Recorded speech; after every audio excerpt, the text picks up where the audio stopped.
এখন আর Bangladesh cricket board এটা নাই, এটা হয়ে গেছে হচ্ছে বাপের দোয়া ক্রিকেট বোর্ডে পরিণত হয়েছে। যদিও এটা কাজীর কেতাবে গোয়াল মানে কেতাবে আছে, গোয়ালে নাই। আমরা এখানে কোনো বাপের দোয়া মায়ের দোয়া করি নাই। এখন এতদিন পর্যন্ত শুনতাম মায়ের দোয়া পরিবহন আছে, আজকে মাননীয় সদস্যের কল্যাণে দেখলাম বাপের দোয়া কমিটিও আছে।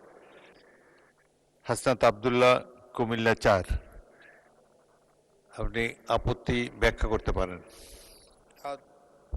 ধন্যবাদ মাননীয় স্পিকার। মাননীয় স্পিকার, আজকে যেই বিলটি উত্থাপন হয়েছে, জুলাই গণ অভ্যুত্থানে অংশগ্রহণকারীদের সুরক্ষা ও দায় নির্ধারণের লক্ষ্যে যে বিলটা আনা হয়েছে, সেই বিলে যদি আমরা দেখি, এখানে কমিশন বলতে জাতীয় মানবাধিকার কমিশনকে বোঝানো হয়েছে এবং এখানে 2-এর ঘতে সংজ্ঞার মধ্যে আমরা যদি দেখি, বিশৃঙ্খল পরিস্থিতির অপরাধমূলক অপব্যবহার, এটার ব্যাখ্যাটা দেওয়া হয়েছে রাজনৈতিক প্রতিরোধের পরিবর্তে সংকীর্ণ ও ব্যক্তিগত স্বার্থে সংঘটিত যে হত্যাকাণ্ডগুলো হয়েছে এটাকে একভাবে দেখা হবে। আর আরেকটা হচ্ছে গণতান্ত্রিক ব্যবস্থা পুনরুদ্ধারের উদ্দেশ্য যেই কার্যাবলীগুলো সংগঠিত হয়েছে সেটাকে একভাবে দেখা হবে। মাননীয় স্পিকার, প্রবলেমের জায়গাটা যেটা, সেটা হচ্ছে সংকীর্ণ ও ব্যক্তিগত স্বার্থে যে ধরনের সংগঠিত হত্যাকাণ্ড হয়েছে সেটাকে কে ডিফাইন করবে, সেটাকে কিন্তু ডিফাইন করবে এই আইন অনুযায়ী জাতীয় মানবাধিকার কমিশন।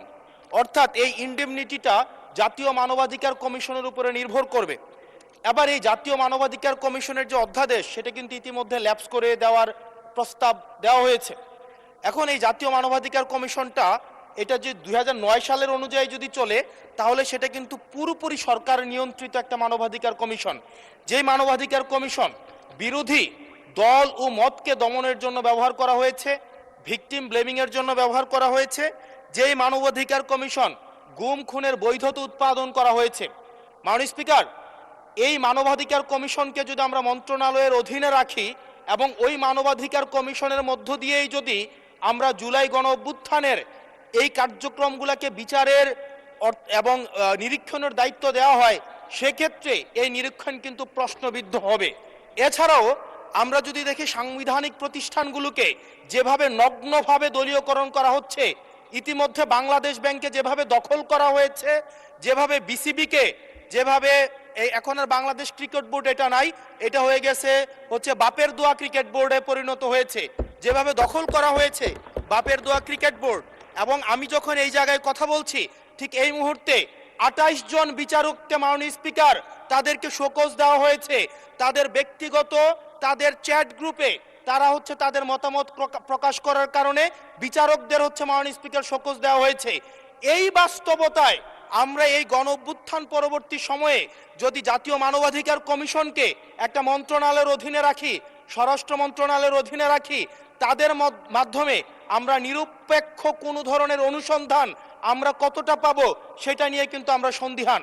সেই জায়গা থেকে এই বিলটিকে যদি আমরা বাস্তবায়ন করতে চাই, এটাকে যদি আমরা ফাংশনাল করতে চাই, শুধুমাত্র অর্নামেন্টাল না, যদি আমরা ফাংশনাল করতে চাই, তাহলে জাতীয় মানবাধিকার কমিশনকে অবশ্যই সেটাকে অটোনমাস করতে হবে। আমার সামনে যারা আছেন, আমরা হয়তো আমাদের থেকে এখানে প্রত্যেকটা সদস্য নির্যাতন, নিপীড়ন এবং তাদের যে পলিটিক্যাল রিপ্রেশনের মাত্রা শত সহস্রগুণ বেশি। আমরা তাদের কাছে প্রত্যাশা করেছিলাম এই জাতীয় মানবাধিকার কমিশনকে তারা একটা স্বতন্ত্র বডিতে নিয়ে যাবে, অথচ আমরা দেখলাম যারা সবচেয়ে বেশি নির্যাতিত হয়েছে, নিপীড়িত হয়েছে, তারাই এটাকে একটা মন্ত্রণালয়ের অধীনে রাখতে চাচ্ছে। এই অজুহাতে যে জাতীয় মানবাধিকার কমিশন যদি অটোনমাস হয়ে যায়, তাহলে সেটাকে হচ্ছে এটার জবাবদিহিতা কিভাবে নিশ্চিত হবে? মাননীয় স্পিকার, আমাদের ইলেকশন কমিশন, আমাদের হচ্ছে পিএসসি, আমাদের হচ্ছে দুর্নীতি দমন কমিশন, যদিও এটা কাজীর কেতাবে কেতাবে আছে, গোয়ালে নাই, কিন্তু এটা কিন্তু একাডেমিকভাবে এটাকে ইভেন ইন্টারন্যাশনালিও এই জিনিসটা কিন্তু অটোনমাস হওয়ার কথা। সেজন্য মাননীয় স্পিকার, যেভাবে বর্তমানে প্রতিষ্ঠানগুলো নগ্নভাবে দলীয়করণ করা হচ্ছে, সেজন্য জাতীয় মানবাধিকার কমিশন যে দলীয়করণ করা হবে না, আবার বাপের দোয়া একটা মানবাধিকার কমিশন বা বিরোধী দল দমন কমিশন করা হবে না, এটার প্রতি কিন্তু আমাদের আস্থা নাই। সেই জায়গাটা থেকে আমরা আপনার মাধ্যমে আমরা এই আমাদের মাননীয় স্বরাষ্ট্রমন্ত্রী সহ আমাদের এইচপিএম এর কাছে অনুরোধ থাকবে এই বিলটা পাশ করার আগে যেন জাতীয় মানবাধিকার কমিশনের আমরা এটা যেন ইভেন উনার দলেরও একজন মাননীয় সংসদ এই বিষয়ে বক্তব্য দিয়েছেন এবং উনি পয়েন্ট বাই পয়েন্ট এই বিষয়গুলোকে ব্যাখ্যা করেছেন। যদি জাতীয় মানবাধিকার কমিশন দলীয়করণ করা হয়, দিন শেষে গুম খুন থেকে শুরু করে আমাদের এই জুলাই ইনডেমনিটি, এইটা দিন শেষে হচ্ছে যে পেপারেই থেকে যাবে, এটা দিন শেষে কোনো বাস্তবায়ন হবে না। সেই জন্য মাননীয় স্পিকার, এই বিলটা পাশ হওয়ার আগে আমাদের জাতীয় মানবাধিকার কমিশনের এই বিলটা হচ্ছে সুরাহা হওয়া, নিষ্পত্তি হওয়া জরুরি। না হয় বিসিবির মতো আমরা আবার বাপের দোয়া কমিশন দেখতে পাবো, আমরা হচ্ছে বাংলাদেশ ব্যাংকের মতো আবার দলীয়করণ দেখতে পাবো, আমরা বিশ্ববিদ্যালয়গুলোকে যেভাবে এক ধরনের দলীয়করণ করা হয়েছে আমরা সেটি দেখতে পাবো, আমরা বিচার বিভাগকে আবার যেভাবে এখন ভয়ের মধ্যে নিয়ে যাওয়া হচ্ছে। ধন্যবাদ মাননীয় সদস্য। মাননীয় স্বরাষ্ট্রমন্ত্রী। সময়ের সাথে সাথে দেখা দেয় নিত্য নতুন প্রয়োজন। রেডি থাকতে হয় প্রতি মুহূর্ত। তাই এলো ইনোভার, যেন আপনি লাইফে থাকেন রেডি প্রতিদিন। Innova, designed for now. মাননীয় স্পিকার, আপনাকে ধন্যবাদ। এখন কিসের মধ্যে কি পান্থাবাতে গিয়েছে, যাই হোক, এখানে ক্রিকেট কন্ট্রোল বোর্ড কিভাবে আসলো? মাননীয় স্পিকার, বাংলাদেশ ক্রিকেট কন্ট্রোল বোর্ডের ইন্টারিম গভর্নমেন্টের সময় তৎকালীন ক্রীড়া উপদেষ্টা ক্ষমতার প্রয়োগ করে সারা বাংলাদেশে জেলা কমিটিগুলোকে প্রভাবিত করে সেভাবে নিয়ে আসে। বাংলাদেশে যেগুলো রেজিস্টার্ড ক্লাব ছিল তাদের কাউন্সিলরদেরকে, হ্যাঁ, তাদেরকে প্রভাবিত করে সরকারি ক্ষমতা প্রয়োগ করে এবং হাইকোর্টে যে রিটটা দাখিল করা হয়েছিল সেটা হার্ড না করে পেন্ডিং রেখে, এখনো still it is pending with the chamber court I think, করে সর্বোচ্চ ক্ষমতা প্রয়োগ করে একতরফাভাবে ক্রিকেট বোর্ডের একটা বোর্ডিং করা। তার প্রেক্ষিতে বর্তমান গণতান্ত্রিক সরকার মাননীয় ক্রীড়ামন্ত্রীর নেতৃত্বে তিনি একটা ইনকোয়ারি বোর্ড করে দিলেন কি কি অনিয়ম হয়েছে না হয়েছে ফাইন্ড আউট করার জন্য। সেই তদন্ত কমিটি রিপোর্ট প্রদান করার পরে তারা ডিক্লেয়ার করলো এখানে যথেষ্ট অনিয়ম হয়েছে, আরো অনেক কথা আমি বলতে পারতাম, বলছি না। তারপরে সেটা ডিজলভ হয়েছে, ডিজলভ হওয়ার পরে একটা ক্রিকেট কন্ট্রোল বোর্ড হয়েছে, আহ্বায়ক কমিটি হয়েছে, অ্যাডক কমিটি। কাকে দিয়ে হয়েছে? এই দেশের কৃতি ক্রিকেটার, বাংলাদেশে সবচেয়ে পরিচিত, সারা বিশ্বে পরিচিত তামিম ইকবালকে দিয়ে।